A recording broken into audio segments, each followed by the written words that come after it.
Despite what many traders believe, learning price action trading does not automatically make you a profitable trader. But right now, if you are trading without a price action strategy that's proven to make money over time, then that is likely one of the main causes of you not being profitable yet.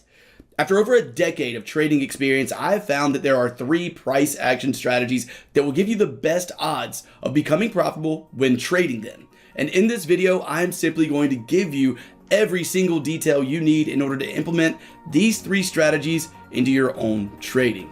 So if you would like to learn 3 simple price action strategies that in my experience will give you the best odds of trading success, then go ahead and click that like button, go ahead and subscribe if you are new, and I'll be right back to share every detail of them with you.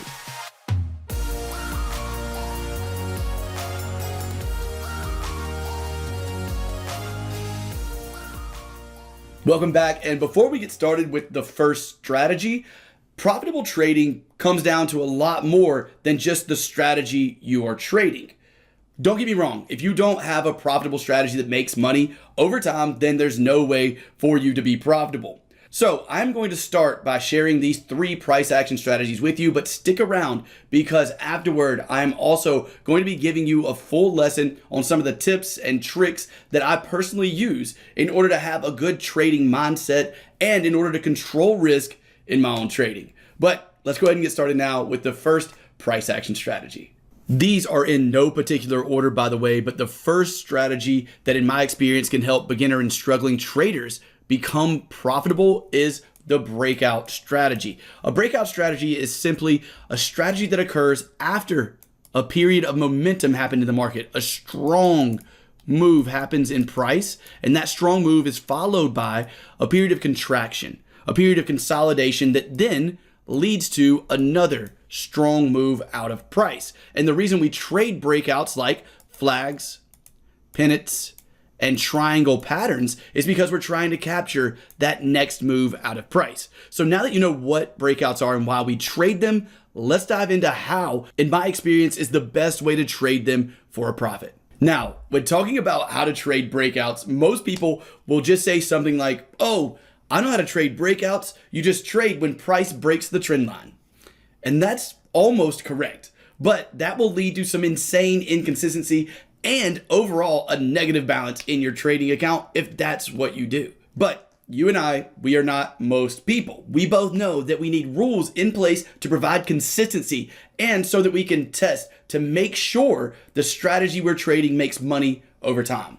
So let me get started by teaching you the rules that have proven to be profitable in my experience when trading breakouts. So an acronym I always use when creating rules to a strategy is CEST. A lot of you may have heard of this. It stands for conditions, entries, stops, and targets. And every one of my strategies consists of rules for each of these. In terms of breakout patterns, the conditions I like to see consist of 3 things.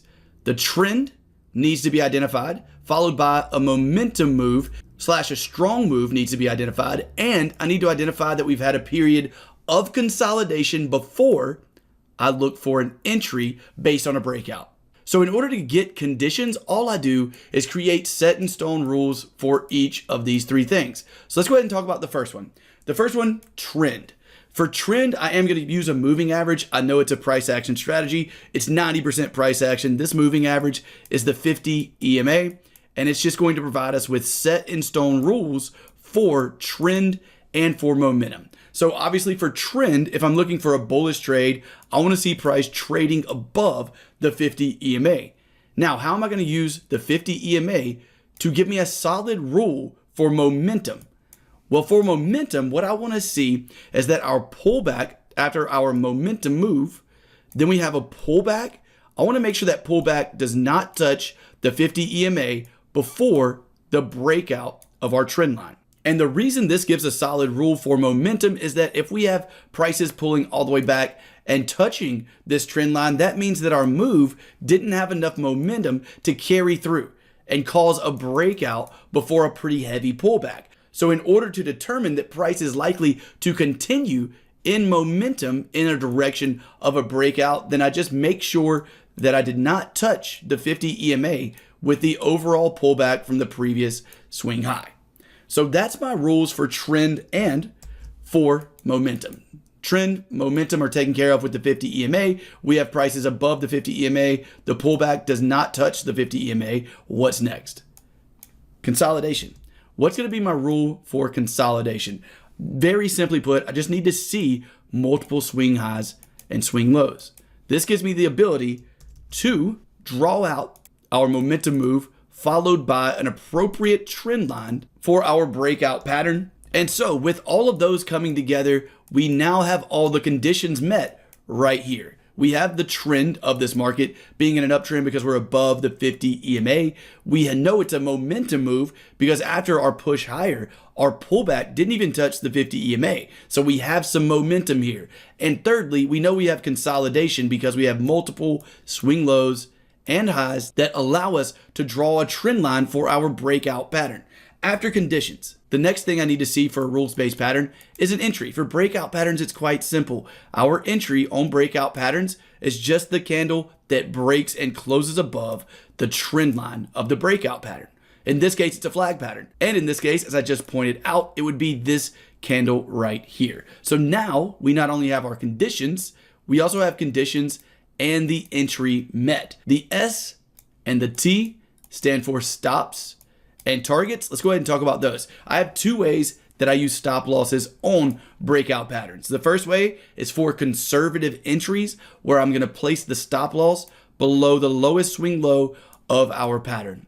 The second way is going to be a more aggressive entry where I'm looking for a higher reward to risk ratio. And in that case, I would be placing the stop loss below the entry candle. Now, neither one of these ways works better or worse. It just depends on the currency pair you're trading and the market conditions at the time.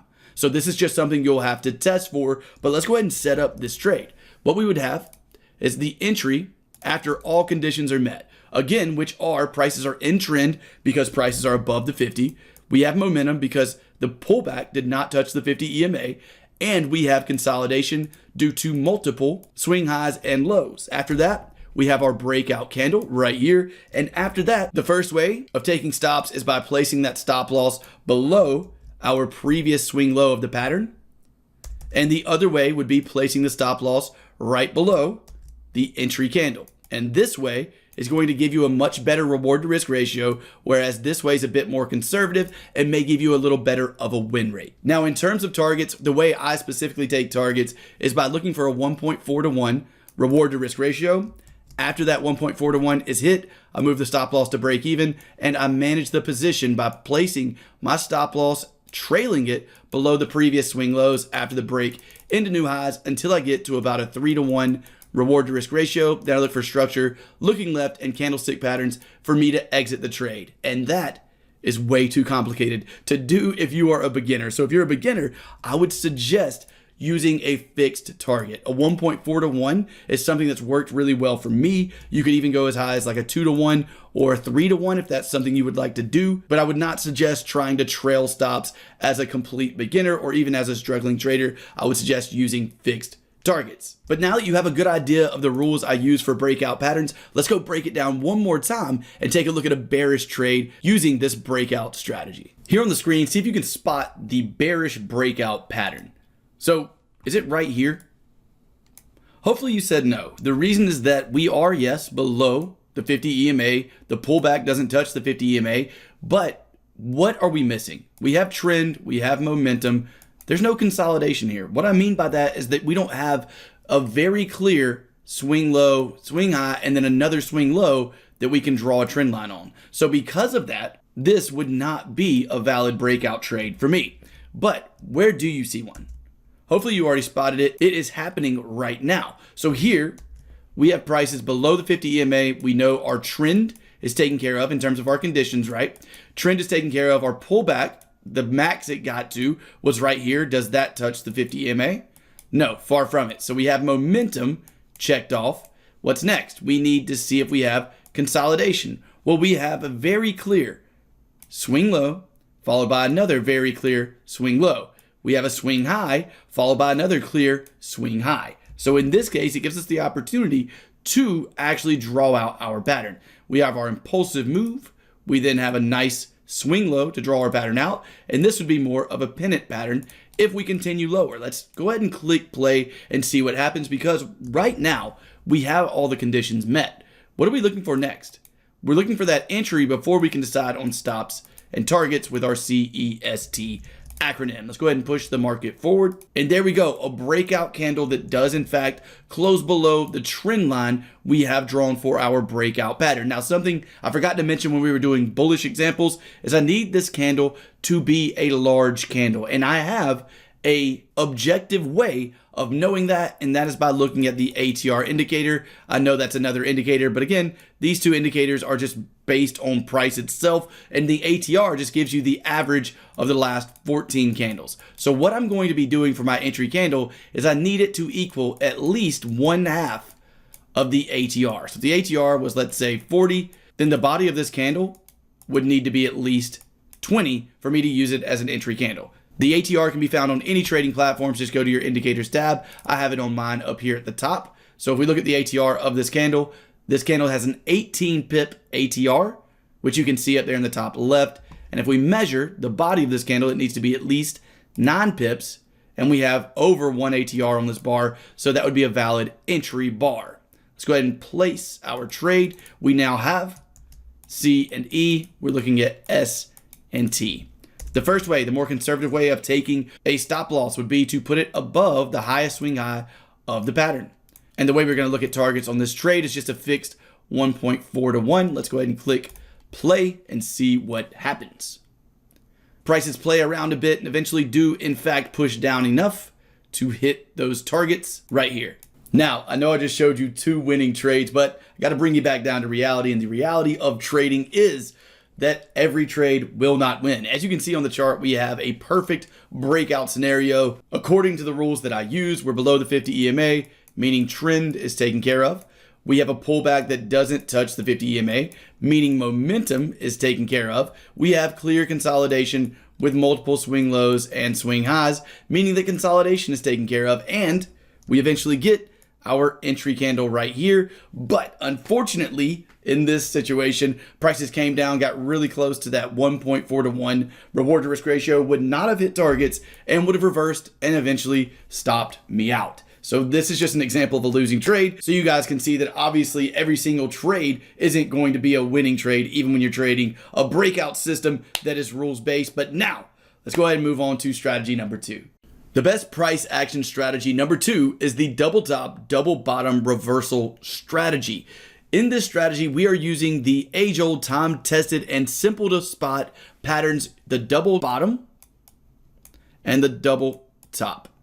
Now, what we're looking for is reversals using this strategy. We're waiting for price to have been trending down, create a low, create a high with a pullback, retest that low, and then break through the neckline of the pattern, which is the previous high. Once we get the break through the neckline of that pattern, we want to enter in a very specific way in order to capture the rest of this reversal to the upside. For a double bottom, it's exactly the opposite. We want price to have been trending to the upside. We want a high to be created followed by a pullback. We want that high to be retested, and we want to see a push down that breaks below the pullback low. When we get that, we want to enter in a very specific way. And with that entry, we're looking to capture the rest of this big move down, the rest of this reversal in the downwards direction. So now that you know what this strategy is and why we want to use it, let's go ahead and look at how to trade the double top, double bottom reversal strategy.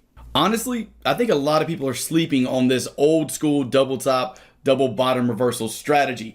It's still, to this day, one of my favorite ways to trade. Still one of the best performing strategies I have, and it is extremely simple. So don't knock it just because it sounds simple and sounds like something you've heard before. Right now, what I want to do is break down the rules that I've seen to work extremely well in my own experience while trading the double top, double bottom reversal strategy. So we're going to look at the rules in the same exact way we did the breakout patterns, which is by dissecting it using CEST, conditions, entries, stops, and targets. Let's start with conditions. We are going to need the 50 EMA on the chart again, along with the ATR indicator for our stop placement. So if you don't have those on the chart, go ahead and put them on there. But for our conditions, the first condition that I have for this strategy is going to be HH/LL. And what this stands for is the highest high or lowest low. And what I mean by that, let's say we're looking for a double bottom, and this is the 50 EMA. We're going to be using the 50 EMA to judge this. Let's say price comes down, creates our first bottom. This is the lowest low since the cross of the 50 EMA. So we're looking for the lowest low since the cross. If we end up with a double bottom here and a break of the neckline and we get our entry, that would all be valid. Here's what would not be valid. If price comes down, does this, and then we get this, and then we get a little double bottom right here, this is not the double bottom I want to trade. I want my double bottom to be coming off of the lowest low since the latest cross of the 50 EMA, which would be coming off of this low right here. And the exact opposite would be true for a bearish example. So for a double top, let's say that this is the 50 EMA, and let's say prices are doing this. If we get a first top like this, then a retest like this, this would all be valid as a double top. Here's what would not be valid. If we got our first top, then we got this, then we got some of this, and then we ended up getting a little double top right here. This is not the double top I want to trade. Again, for the greatest chances of a reversal trade, giving you a large reversal, it needs to be coming from the highest high since the cross of the 50 EMA. And we'll look at that on some charts too, so don't worry if you're confused. But the second condition that I have is going to be super simple. It's just a valid double top or double bottom. So we have our highest high or lowest low, depending on if we're looking for double top or double bottom as our first condition. The second condition is just a valid double top or bottom. And so now what I want to do is break down the rules that equal a valid double top and bottom, and then we'll discuss the entries. So first we're going to look at a double bottom. Our first condition in this situation is met. Why do I know that? Because as we push down, the first bottom here of this double bottom is the lowest low since the latest cross of the 50 EMA. Therefore, that first condition is met that I'm just going to label with 1 instead of having to draw it out every time. So we have our first condition met. The second condition is a valid double bottom. How are we going to know that? Well, as soon as this first bottom occurs and you start to see a pullback, what I want you to do is draw a box between the body and the low of the wicks of this first bottom. This is what that would look like. So we're drawing this box between the bodies and the lowest wick of this initial bottom before the pullback and the retest. The next thing we're going to look for in order to classify something as a valid double bottom is that price at least touches our box. Price can also close inside of our box with a candle. That's completely fine. The only thing we do not want to see is prices close below the box. What I mean by that is a wick can even come down and go below our first box or our first low over here to the left. That's completely fine. Again, the only thing we do not want to see is a candle come down and close below this area, because that's then prices making new lows, and I'm not looking for a double bottom when prices are indicating that they want to go lower. So those are the valid rules for a double bottom. And what I want to do now is go ahead and break down the entire CEST on this trade so you have a good handle on how to spot these patterns. So obviously we have our first rule met. Like we said, this is the lowest low since the latest cross back up here of the 50 EMA.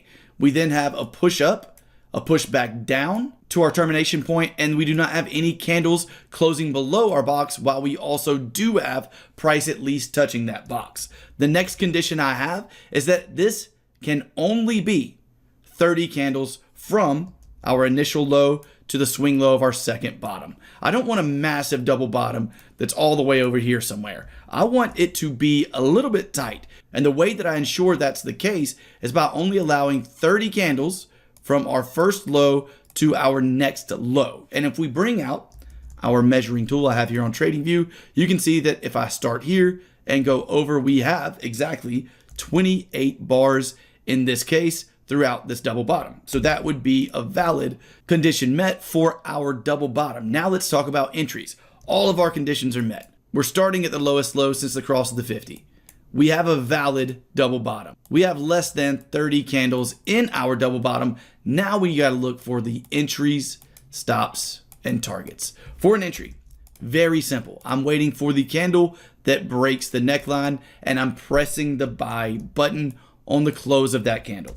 So if I'm doing that, we'll go ahead and set up a position tool, and for stops and targets, which we can now discuss after the entry, which again is the candle that closes above our neckline, which would be this little green candle here.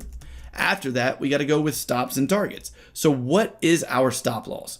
For me, the way I trade these in a way that I've found to be profitable, it is by using this ATR indicator, and whatever that candle equals in terms of the ATR of that candle, I'm going to be multiplying that by 2.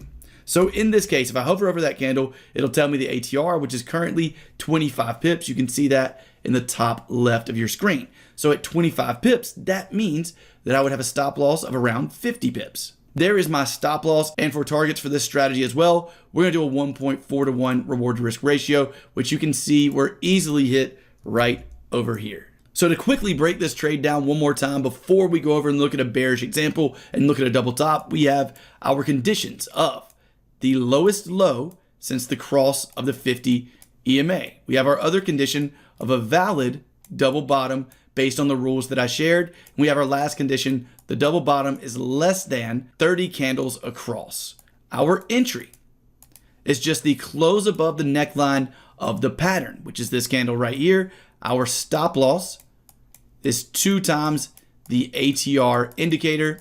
And even if you're using stocks or crypto, the ATR indicator works for those just as well. Instead of being in pips, your ATR indicator will just show the ATR in dollars and cents. And in terms of targets, for this example, we're using a 1.4 to 1 reward to risk ratio. All right, let's break down this bearish example of a double top using CEST. So what's the first condition we need to see for a double top? It's going to be exactly the opposite of a double bottom. We need to see the highest high since the cross of the 50 EMA. Is that rule met right here? Yes, it is. And we've started to have a pullback. What's the next condition we need to use? We need to have a valid double top, which is the exact opposite rules of a double bottom, meaning for a double top, this is what I want you to do. Take a box and go from the bodies of the high that was just created and go up to the top of the wicks of the high that was just created. This is known as our termination point, meaning we want to see a candle at least touch this point. It can be with a wick, it can be closing inside of this point, and a wick can go above this point. But what cannot happen? We do not want to see a candle come up and close above this point. If we see that, that means prices are making new highs and more likely to continue higher than to drop. So we need prices to at least touch this box, but not close above it. What's our third condition? We also need this to be less than 30 candles across. So let's go ahead and click forward and see if we get the rest of our conditions met. Now we have our second condition met, right? We've touched the box. We haven't closed above it yet. We're inside of 30 candles. So every condition is met. And if this stays the same, as in every condition continues to be met, and eventually, while all conditions are met, we get a close below the neckline of this double top, we will have our entry. We will have C and E. So let's see what happens here. So there we go. All conditions stayed met, and we have now gotten our entry, which is what? Is a close below the neckline of the double top. So now we have C and E. We're ready to put on our position tool and get down to stops and targets. Let's go ahead and do that here on this double top trade. That would be our entry. What is our stop loss? It is going to be the same exact thing for this bearish double top. It is going to be 2 times the ATR of this candle. So the ATR of this candle at the moment is 24 pips. The last pip is discounted in the forex market. That's why this is 24 and not 249. So with 24 pips as the ATR, we're multiplying that by 2, meaning we're going to have a 48 pip stop loss in this case. And for targets, we discussed that 1.4 to 1 reward to risk ratio being what we would use for these examples. Let's click play and see what the market does. As you can see, the market put us through a little bit of pain, pushing down close to our target, pushing up back into losses before finally pushing down and actually hitting our targets. So one more time to break down this strategy to ensure that you have a good handle on it. Our conditions were met for this bearish trade by being the highest high since the break of the 50 EMA, which was right here. Also having a valid double top based on the rules I've pointed out, and being under or less than 30 candles across. Our entry was met because we have a close below the neckline of our double top. Our stop loss is in order because we set a stop loss 2 times the ATR indicator. And for targets, we use that 1.4 to 1 reward to risk ratio. The best price action strategy for new or struggling traders to become profitable, in my experience, number 3 is the break and retest strategy. This strategy has a very simple concept. You wait for a clearly defined trend. Remember, that clearly defined part is going to come up later, like this 1, 2, 3 move we have right here with 1, 2, and the break above resistance. That previous resistance is likely to become support if we get a pullback into it, and markets are going to continue in trend. So our job here with a break and retest strategy in the bullish direction is to try to capture that pullback into previous structure in order to capture the next move higher. The bearish version of this would be exactly the opposite. We would be waiting for price to have a clearly defined, remember that yet again, downtrend, and we'd be waiting for the break of this level of support that's likely to become resistance if we get a pullback into it. So once we do get that pullback at this previous support, we're going to look to try to sell that area with certain entries in order to catch that next move down. So in order to implement this strategy, you'll need to know exactly what I mean by clearly defined trend. And I know whenever I first started trading as a beginner, this was something that was so hard for me to wrap my head around. I could not figure out how to clearly define trend. So let me give you a little hint that I use and that I still use to this day to help me identify trends. It's not just about highs and lows. It's literally about what you see when you look at the chart. So look at this chart. Comment below. Do you think this is in trend or not? It is extremely obvious that this market is in what? Is in a downtrend. There should be no confusion about whether or not this market is in a downtrend, considering we're going from our top right down to our bottom left. We just broke into new lows. It's very obvious to see we're in a trending market in a downward direction. Now, let me show you a different chart. What about right here? Could you define this trend?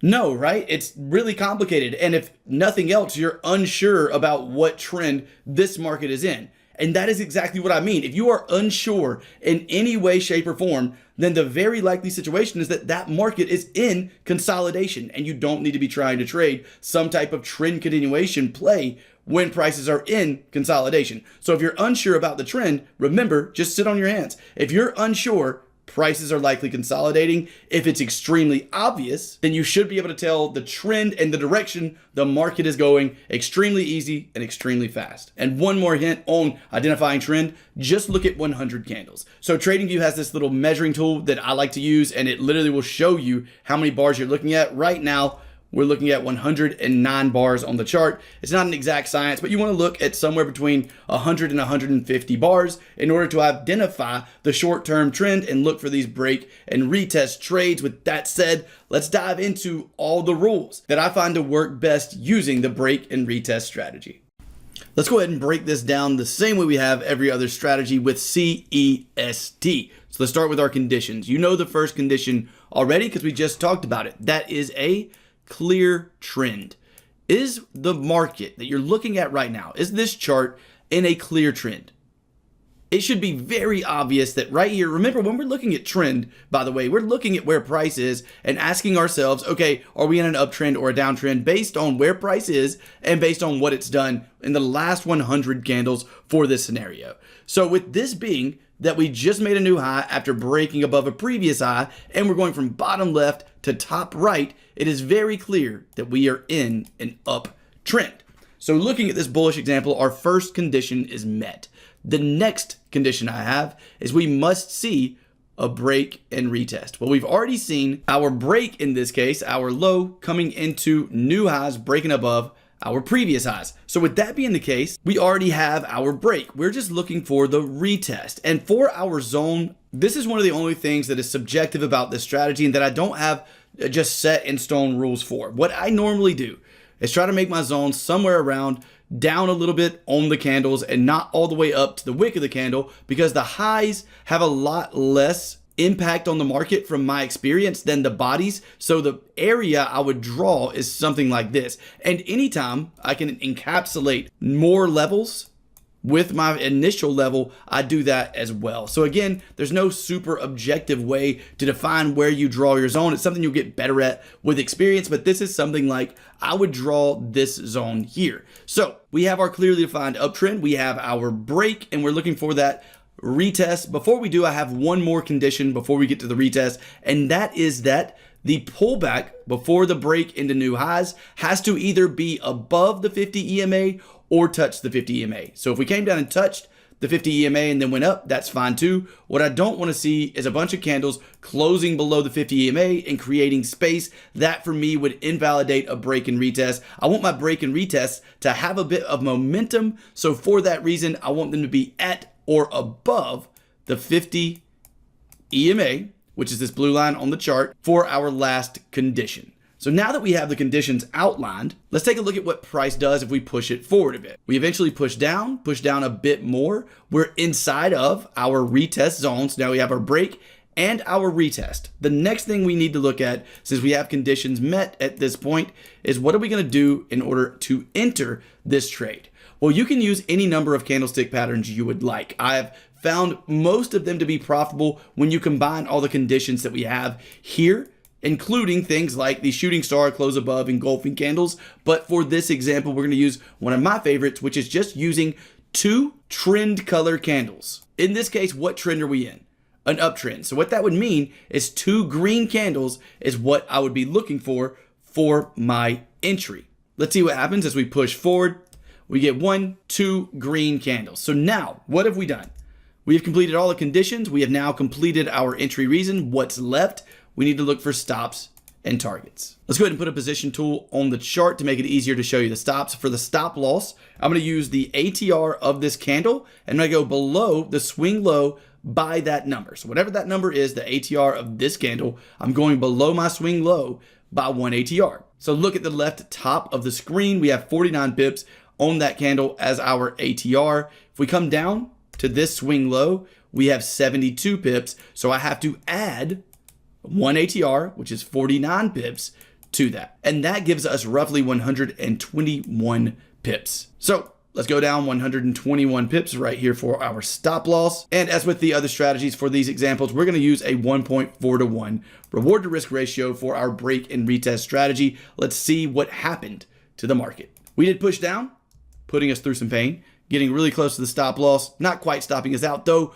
before price turned around and did in fact come up high enough to hit our targets. So that was a bullish example of the break and retest strategy. Let's go take a look at a bearish example now. Looking at the chart in front of you, do we have a clearly defined trend? Hopefully you were able to say yes, as we are in fact going from our top left down to our bottom right, which equals a downtrend. And it's very obvious that we've started to create new lower highs and lower lows since the last time we were above the 50 EMA. So with that being the case, we have a clearly defined downtrend, which is our first condition. We're now looking at the previous level that was broken, and it has been broken, so that counts as the break. We're looking for what? We're looking for the retest. So we have that clearly defined trend. We have our break, looking for the retest, and we did not hit the 50 EMA. So therefore, our third condition is met, and that means all conditions are met. Do you notice anything right here? Our entry is met as well. How so? We have 2 red candles directly after the pullback, the break, and the retest of this area. So after our conditions and entries are met, we're going to use a position tool to mark this trade out. As you can see, the ATR here on this candle is 56. So according to our stop loss rules, we need a 56 pip stop loss above this wick. So we're going above the swing high by 56 pips. Going to that swing high, up to it from our entry is 108 pips. Adding 60 pips to that is 168. And remember, we're using that 1.4 to 1 reward to risk ratio for projected targets. So here we have C met with prices in a trending market that's obvious. We have our break and retest, and we have prices at or below the 50 EMA, which would be the rule for a bearish trade. Along with all of those conditions, we have the entry, which is 2 red candles, 2 trend color candles. Since this is a downtrend, that would be 2 red candles, and we have our stop loss set appropriately at 1 times the ATR above the swing high for a bearish trade, and we have our target set appropriately at a 1.4 to 1 reward to risk ratio. So look, these strategies are great and all, but like I said at the beginning of the video, just because you know these 3 strategies does not mean you're going to automatically be a profitable trader. A majority of your trading success will actually come down to what happens in the 6 inches between your ears. your mindset, your trading psychology, and your ability to manage and handle the risks that are involved in trading. Don't get me wrong, a strategy that's profitable, easy to follow, and that makes money over time is absolutely a huge part of you being a successful trader. But again, your trading success depends on much more than that. And in just a moment, I want to go through some tips and tricks that I use to have a good trading mindset and to control risk. But first, let me explain this. Trading is gambling if you do not have a full, tested, and proven to be profitable trading plan that you consistently follow. If you do not have that, then when you're trading, you are gambling. You need a statistic advantage that is proven to be profitable in historic data so that you know it has the likelihood of being profitable in the future. And that's not all you need. It's not just the strategy. You need a full plan. You need that along with a risk management plan that keeps you emotionless while trading, because you will have some losses. And you need the discipline and trading psychology to stick to those two things without switching strategies, moving stop losses, risking more on some trades than you do others. Things of that nature would all be signs that you're not ready to trade live. So right now, if you are trading live without a full plan, not just a strategy, then that would be equivalent to going to Vegas and just spending your money. You want to be more like the person that's counting cards in Vegas. If you don't know why counting cards works, it's because when counting cards playing blackjack, you have a statistic advantage over the casino. A small one, but it is an advantage that plays out over time, which is why counting cards is so frowned upon in Las Vegas, because the casino wants to make money. The markets want to take your money. And so without a full tested statistical probability of success, which is our trading plan, our strategy, our risk management, our trading psychology, without that, you are just gambling. You're just going to the casino and playing games. And the really bad thing is you probably would not take your life savings, go to Vegas, and just gamble. But for some reason, even well before traders create a trading plan that has a statistic probability of giving them an edge over time, way before that, they're okay putting their life savings into a trading account. My friend, that is nothing more than gambling, and that is equivalent to taking your life savings to Vegas and gambling it away. And that's exactly what will happen in the markets if you don't take control of your trading. So with that being the case, let me explain a few different ways that I personally manage risk and some things I use to master my mindset when it comes to trading. Your ability to manage your risk in trades and overall is going to play a huge part in the emotions you have while you are trading. So the first thing we're going to discuss is risk management and the 3 tiers I have of creating a solid risk management plan. So let's get started. Risk management for me in my trading consists of 3 different parts. The first part is risk tolerance. Risk tolerance refers to the amount of money you put into an account for speculative trading. So this would be the overall amount of your net worth that you are willing to lose in terms of speculative trading, because no matter how good you are at trading, weird events can happen where you lose your whole account. So what you don't want is to put your life savings or the money you need for your power bill next month, like I did at the beginning of my trading career. You don't want to put that money into a trading account. You want the amount of money you have in a trading account at the beginning when you're not profitable and don't have a trading plan or whatever it is, or when you're just starting out. You want that amount of money to be an amount that you are okay losing. And that is considered your risk tolerance overall. Next up, we have risk per trade. This is an amount of money that you are willing to lose on each individual trade you place, because there's a chance that we lose that trade. So what you need to do is ensure that the loss you have, when you do inevitably have losses, those losses are an amount of money that you are comfortable losing. If you are uncomfortable losing the amount of risk you have on a particular trade, you will make emotional mistakes while in that trade. You'll move your stop loss because you don't want to lose any money. So you'll just, I'll just wait for it to go back up. Surely it will, and then it'll keep going. You'll lose way more than you're supposed to. A lot of you may have experienced that. I know I have, which is why this rule is inside of my risk management plan. So this risk per trade needs to be a specific number. I personally use a percentage basis on my account value. I never risk. Most of the time I don't risk, depending on the account. I have small accounts where I'll just risk crazy amounts, but on my normal account that I trade on a daily basis, I never risk more than 2%, and at times I go as low as 1% of my total account value. That number is just what I am comfortable with, and what you need to determine for your risk management plan is a number that you are comfortable with. It can either be a dollar amount specifically or a percentage of your total account value. The next thing we have is overall risk exposure. This sounds semi-complicated, but in reality, this just means how many trades can I be in at once. So for me, the way I measure this is if I'm risking 2% per trade, I can never be in more than 5 trades at once, because what I don't want to happen is a crazy event that causes me to lose 5, 6, 7, 10 trades, and then I lose 20% of my account in one day. That would be insane and something I do not want to experience. So for that reason, overall risk exposure is inside of my risk management plan, and my overall risk exposure is 4 to 5 trades depending on the percent of my account I'm risking per trade, because I may be risking 1% on a certain trade, 2% on another one, but my overall risk exposure is between 8 and 10%. And so thinking about these 3 things on a personal level in order to determine what you are actually comfortable with is your next step, and then make rules for these. Risk tolerance, by the way, is also referred to as risk capital. I don't have to spell out capital. You know what I'm saying. It's also referred to as risk capital. I just call it risk tolerance. But these are the 3 things that I think should be in anyone's risk management plan. So go ahead and get started building a risk management plan based on what you are comfortable with in all 3 of these sections. The next thing we're going to talk about is trading psychology. This refers to your ability to stay disciplined to your trading plan and keep from switching strategies, switching risk based on fear and greed. I said grid. So essentially, this is keeping you emotionless. So how do we become emotionless in our trading? Well, we apply the correct risk management plan, and then we apply these things as well.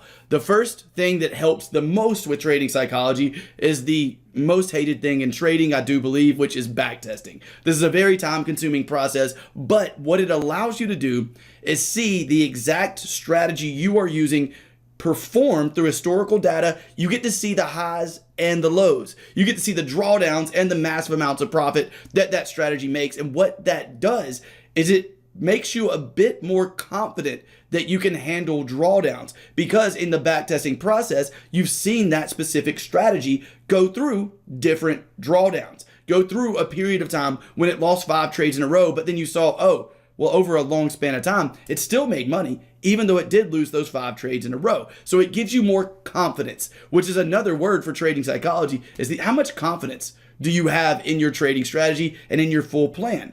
This backtesting process will just improve that confidence. Next up, we have demo trading, which I know is not like live trading, but I am not talking about demo trading in the way most people do. When most people demo trade, they're demo trading they're gambling, like we were talking about earlier. They're not demo trading based on a very specific strategy, based on a very specific risk management plan and using good trading psychology, because they're demo trading. They don't care about the account. Well, when you're demo trading to increase believability in your strategy, to increase confidence, and to improve your trading psychology, you're actually going to be demo trading your exact trading plan before you go live.